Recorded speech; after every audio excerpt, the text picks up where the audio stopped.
I woke up buried alive, and someone was still shoveling dirt. Do you know what dirt tastes like? It's not what you think. It's cold, metallic, wet, and when it fills your mouth at 2 in the morning, it means you're not dreaming. You're buried. And the worst part? When I woke up, someone was still shoveling. I didn't wake up gently. There was no stretching, no slow return to consciousness. I woke up choking. My chest felt crushed. My nose burned. Something heavy pressed against my lips. I tried to inhale and swallowed soil. Panic detonated inside me. I jerked upward. My forehead slammed into wood. My knees bent and hit more wood. My arms stretched out and found solid walls on every side. Boxed in. No light, no air movement, just the smell of damp earth and raw timber. I was inside something underground. Then I heard it, a metallic scrape, followed by a dull, heavy thud. More weight dropped above me, not settling soil, not coincidence, a shovel. Someone was finishing the job. I started pounding on the lid. "Stop, please!" My voice sounded small, swallowed instantly by the earth. I screamed again, harder this time, until my throat burned. The shoveling stopped. Complete silence. Hope flared so fast it hurt. Maybe it was a mistake. Maybe someone would dig me up. Then, a slow, deliberate scrape. The shovel moved again, but differently now, slower, measured. Like whoever stood above my grave had heard me and decided to keep going anyway. I forced myself to think, how did I get here? The last thing I remembered was a drink, a bitter aftertaste, bright overhead lights, then darkness. No illness, no accident, no funeral. This wasn't a mistake. This was planned. My fingers searched the coffin lid, wood grain, tight seams, cold nails, and then something else, metal, a small latch on the inside. Why would a coffin have a latch inside? My heart pounded as I pulled it. Nothing. It wouldn't move. Locked. From the outside. The dirt stopped falling, but I didn't hear footsteps walking away. Instead, I heard movement, right above me. Slow pacing. Back and forth. Back and forth. They weren't leaving. They were waiting. Listening. My breathing grew louder in the confined space. The oxygen already felt thinner.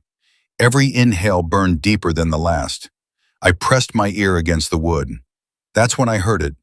Breathing, not mine, above me, close.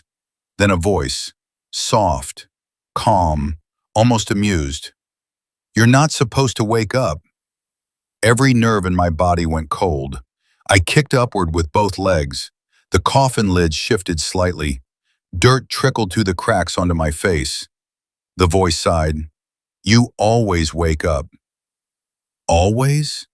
The word echoed in my skull. Always. A flash tore through my mind. Darkness, pressure, screaming. Not just now. Before. This had happened before.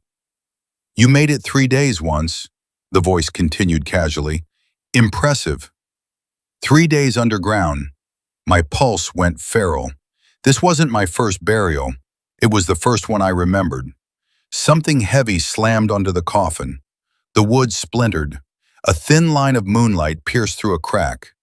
I saw an eye staring down at me. Calm. Observing. Studying. "You never remember the last time," the voice said, "but your body does." My hands shook violently. "What do you want?" I gasped. A pause, then, "We need you to survive it." Need me? More footsteps approached above. Multiple people. The weight of several shadows shifted across the lid. This wasn't murder, it was conditioning, training. But for what? The oxygen was fading fast now. My vision tunneled. My heartbeat pounded in my ears like a countdown clock.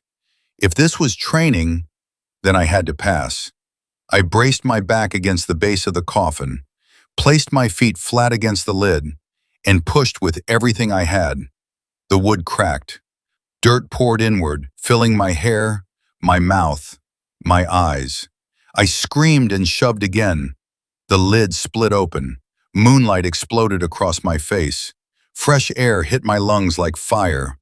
I clawed upward through collapsing soil, fingers breaking through the surface of the earth.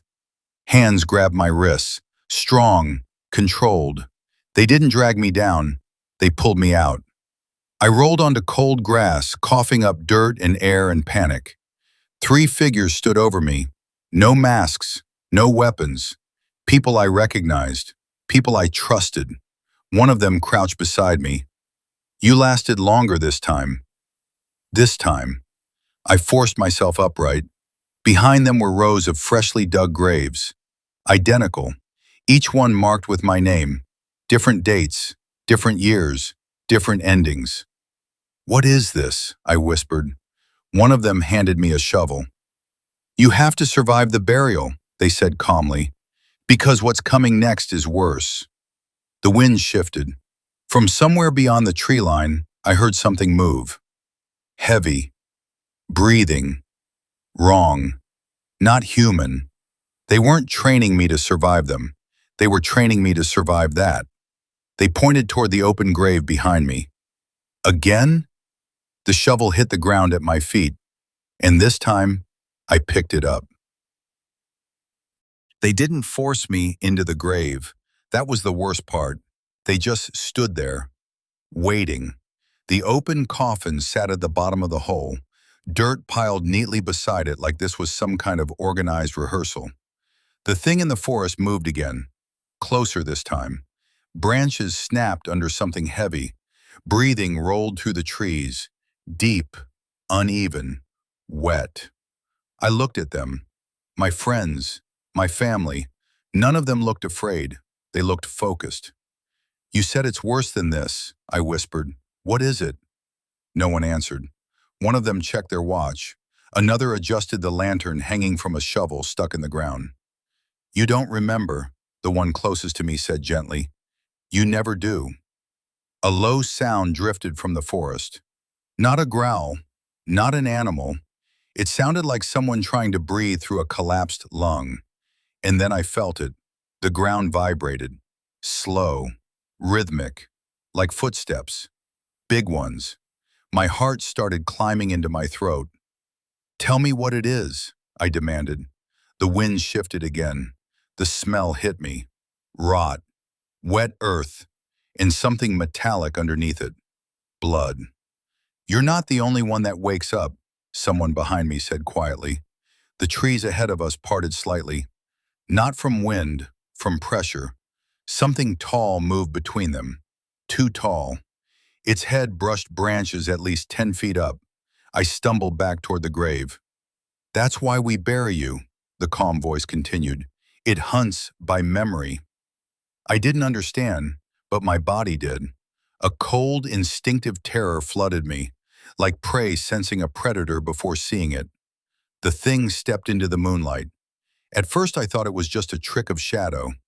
Then it straightened. Its limbs were too long. Its skin looked tight and gray, stretched over something wrong beneath it. And its face looked almost human, almost. But the mouth was wider than it should be, split too far back. And its eyes were blind, milky, searching.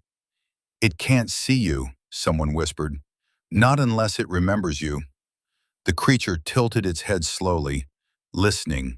Its jaw twitched, and then it spoke. Not in words, in broken fragments, half-formed sounds, like it was trying to rebuild language from scraps. My stomach dropped. It wasn't random noise. It was mimicking screams. Mine. I felt something tear loose inside my head. A memory. Darkness. A forest. Running. That thing behind me. I had seen it before, and it had seen me. That's why we reset you, the voice said. Reset. That's why we bury you alive.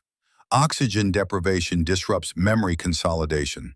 It scrambles you. Every time it starts to lock onto your identity, we wipe you. My knees almost gave out. "This is insane," I whispered. The creature took one step forward. The ground dipped slightly under its weight. Its head snapped toward me, not because it saw me, because it felt something. Recognition. "You're remembering," someone said sharply. The thing let out a low, cracking sound, almost like excitement, its blind eyes fixed in my direction. It didn't need sight, it needed familiarity, and I was radiating it. "Get in the coffin," one of them ordered. "No." The creature's mouth stretched wider, too wide. Its chest expanded, inhaling deeply, like it was tasting me in the air. "You have less than a minute," the calm voice said. "If it completes the pattern, it won't stop." "What pattern?" "It learns you. Every fear response, every breath rhythm, every thought loop. Once it knows you completely, it can follow you anywhere." The creature began walking faster now, each step longer than the last. The earth trembled. I backed toward the grave again. "You survived 3 days once," someone said. "That's the longest we've ever gotten." We've ever gotten. How many times had we done this? The creature stopped suddenly. Its head tilted. Then slowly, it smiled, because it remembered something. Me. My body moved before my pride could stop it. I jumped into the grave. They didn't hesitate. They closed the lid immediately. Darkness swallowed me again. The first shovelful of dirt hit seconds later. Above me, I heard the creature reach the edge of the grave, heard its nails scrape against wood, heard it inhale directly over my face. The coffin shook violently. Soil collapsed down harder. My oxygen began shrinking again. Above the chaos, I heard shouting. Then something unnatural, a tearing sound. Not wood, not earth, flesh. A scream cut off abruptly, then another. The coffin jolted sideways as if something massive slammed into it. The creature made a sound I will never forget. It wasn't rage, it was hunger and satisfaction. The shoveling stopped, the screams stopped, the forest went silent.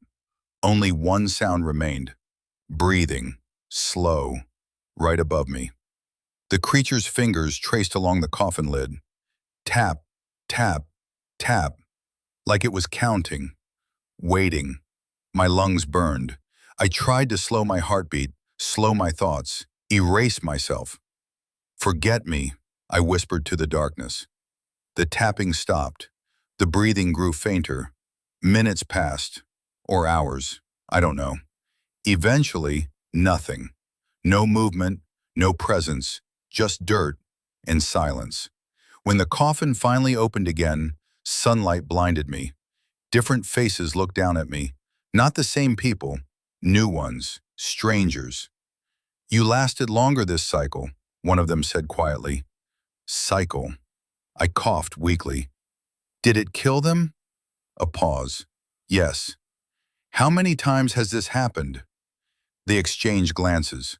One answered, "More than you'd survive remembering." They helped me out. Behind them, more graves, more dates, more versions of me. And deeper in the forest, something moved again. Still hunting, still learning. One of the strangers handed me water. Another handed me a shovel. "We have to start again before it recalibrates," they said. I stared at the open grave, at the coffin waiting below, at the forest breathing in the distance. And somewhere inside my fractured mind, I felt it. A faint echo of recognition. It wasn't just hunting me, it was evolving with me. "Again?" someone asked quietly. The trees shifted. The creature exhaled. And this time, it sounded closer. I don't think it was supposed to learn how to dig. That was the first sign the cycle was collapsing. They buried me again before sunset. New group, same procedure, same coffin, different faces. I didn't ask what happened to the last team. I already knew. The forest was quieter this time. Too quiet, like something was thinking. When they lowered me into the grave, one of them leaned down close to my face. "If it starts digging," she whispered, "don't move." I laughed weakly. If it starts digging, I'm dead." She didn't laugh back. The lid shut. Darkness swallowed me whole. Dirt hit the wood. Thud, thud, thud. I focused on slowing my breathing, controlling heart rate, reducing stimulus. If memory was the signal, I had to become static. Above me, I heard them spreading out, weapons shifting, gravel crunching under boots. The forest waited. Minutes passed, maybe longer. Then, a new sound. Not from above, not footsteps, not pacing. Closer, much closer. Scraping. But not a shovel. Something sharper, dragging across earth, circling the grave. I felt the vibration move around me slowly, clockwise, deliberate, testing. Then it stopped directly above my chest. Silence. My pulse hammered. Then the first claw pierced through the soil above the coffin. It didn't strike randomly. It punctured in a straight line. Precise, like it knew exactly where I was. The coffin lid shuddered. Wood splintered. Dirt poured down harder. And then, a second puncture, closer to my face. It wasn't guessing anymore. It was mapping. Above ground, shouting erupted. Gunfire cracked through the trees. Something massive slammed into the earth. The coffin tilted violently to one side. Soil collapsed in from the left. The lid groaned under pressure. Then, silence again. No gunfire, no shouting, just slow, heavy breathing. Right above me. It exhaled. And this time, it spoke clearly. "Found you." Every muscle in my body locked. It remembered my exact location. The wood above my face began peeling back. Not smashing, peeling, like opening packaging. Methodical, controlled. It wasn't hunting blindly anymore. It was performing surgery. The lid split open. Moonlight poured in, and its face lowered into view, closer than ever before. Its blind eyes were no longer fully milky. Veins of dark gray spread through them, developing focus, adapting. "You hide," it said slowly. The words were broken but deliberate. "You erase." Its head tilted. "But I improve." Its hand reached down and gripped my shirt. The strength was unreal. It lifted me halfway out of the coffin effortlessly, my legs still trapped in dirt, my lungs burning from fear. "You reset me," it whispered. "Reset? Me?" For the first time, I saw something else in its expression. Not just hunger, recognition, not prey, mirror. A violent explosion tore through the clearing. Light engulfed everything. The creature was thrown backward into the trees. The force ripped me free from the grave. I slammed onto the ground, coughing. More people rushed in from the perimeter. Not with shovels, with equipment, military grade. Floodlights ignited. The forest screamed with brightness. The creature staggered upright, and for the first time, it looked confused. One of the new arrivals grabbed me. "We're out of time," he said urgently. "It's synchronizing too fast." Synchronizing. With me? I asked. With itself. I looked back at the creature. It wasn't retreating. It was watching me, studying how I moved, how I breathed, mirroring my posture slightly. And then I felt it, inside my head. A pressure, a splitting sensation, memories flooding back. All of them. Every burial, every reset, every time it learned. And then the truth detonated. It wasn't evolving despite the resets. It was evolving because of them. Each burial didn't erase it. It fed it. Each oxygen-deprived state fractured my identity, and each fragment didn't disappear. It transferred to it. The creature straightened fully, its spine cracking into alignment, its breathing matching mine perfectly. Inhale, exhale, inhale, exhale. "We are same," it said calmly now, fluent, clear. The team around me froze. "No," someone whispered. I looked at its face, and for a split second, I saw my own expression staring back. Not physically identical, but structurally, the same fear patterns, the same micro movements. It stepped forward, and when it did, I felt my own body move half a second later, like a lag, like it was leading. "You buried wrong one," it said. Cold realization spread through the group. One of them spoke into a radio frantically. "He's stabilizing. We can't contain both." Both. My heart stopped. Both. The creature looked at the open grave, then at me, then at the forest, and smiled. "You stay," it said softly, and then it turned and walked away into the trees. No one fired, no one moved, because we all felt it. It wasn't retreating, it was graduating. The forest swallowed it. The night went still. I looked at the team surrounding me. "What happens now?" I asked. No one answered immediately. Finally, the leader stepped forward. His expression wasn't fear, it was calculation. "We stop burying you." Relief flickered in my chest until he continued, "and start burying it." My stomach dropped. "You think that'll work?" I asked. He looked toward the forest. "It already knows how to dig." Silence hung heavy. Then, from deep within the trees, the sound of soil shifting, shoveling, slow, deliberate, closer. I realized something that chilled me more than the coffin ever did. We weren't resetting it anymore. It was resetting us. The leader handed me a shovel. "Pick a direction," he said. The forest moved on all sides now. Multiple points, multiple footsteps, perfectly synchronized breathing. And somewhere in that darkness, my voice echoed back, practicing, learning. Again? The forest wasn't moving randomly. That's what I realized first. The footsteps weren't scattered, they were synchronized. Not multiple creatures, one signal, echoing, projecting, like a broadcast. I tightened my grip on the shovel and listened carefully. The breathing in the trees matched mine exactly. Inhale, exhale, inhale, exhale. But there was a delay now, a fraction of a second behind me, not leading anymore, following. "It mirrors stimulus," I said quietly. The team looked at me. "It learned by copying me. It tracked my fear responses, my survival instincts. Every burial strengthened the signal." The leader nodded slowly. "Yes. And when you deprived me of oxygen," I continued, "my brain fragmented memory patterns." He didn't interrupt. "You thought the fragmentation erased my identity signature."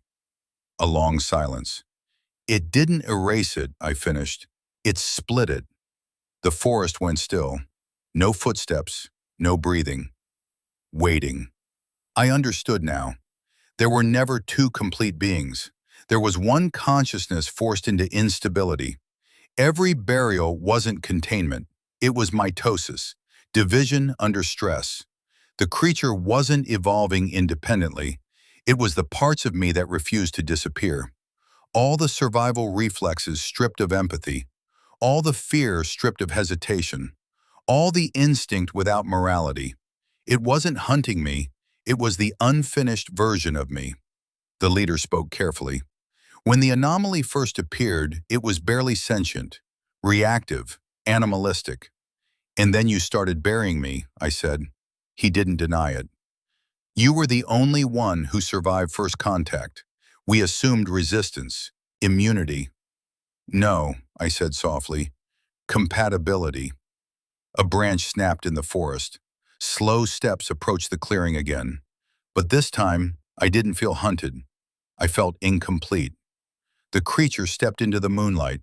It looked different, more stable. Its posture upright. Its eyes no longer milky, not fully human but aware. It didn't rush. It didn't snarl. It simply stopped a few feet away. We stared at each other.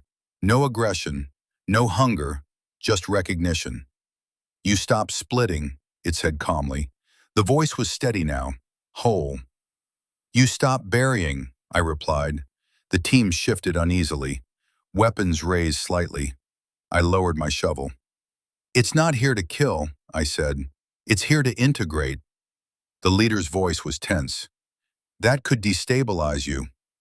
It already has, I answered. I stepped forward slowly. The creature mirrored me perfectly. Not half a second delayed anymore. Exact. Symmetry. When I raised my hand, it raised its own. When I inhaled, it inhaled. We were two halves of the same broken equation. And suddenly I understood the fear. If we merged and failed, neither would survive. But if we stayed separate, it would continue fragmenting, growing unstable, projecting, eventually duplicating beyond control. This wasn't about survival anymore. It was about coherence. You were trying to delete the parts of me that scared you, I said quietly to the team. But fear isn't removable. It's integrative. The creature stepped closer. We were inches apart now. Its skin looked less distorted, more structured. You accept? It asked. I hesitated, not because I feared it, because I feared what I might become whole. But I also understood something else. Every time they buried me, I woke up. Every time I woke up, I fought. Every time I fought, it learned. The cycle didn't prove weakness, it proved resilience. And resilience doesn't come from erasing darkness, it comes from owning it. I nodded. Yes. The creature placed its hand against my chest. Not violent, not forceful, just contact. The world went silent. The forest stopped breathing. The team froze. A pressure built inside my skull, not pain. Alignment. Memories didn't flood chaotically this time. They organized. Every burial, every reset, every scream, every survival. They didn't feel fragmented anymore.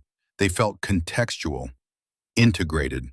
The creature's form began dissolving, not into smoke, not into ash, into lightless clarity, like ink dispersing into water. Its features softened, its outline thinned, until there was no separation left. I stood alone in the clearing, breathing, whole. The forest was still. No movement, no presence, no echo. The leader approached slowly. Well? He asked. I looked toward the trees. Nothing stared back. It's done, I said. Destroyed? I shook my head. Resolved. The team lowered their weapons. The graves behind us felt smaller now. Not monuments to failure, markers of iteration. The leader studied me carefully. You're certain it won't return?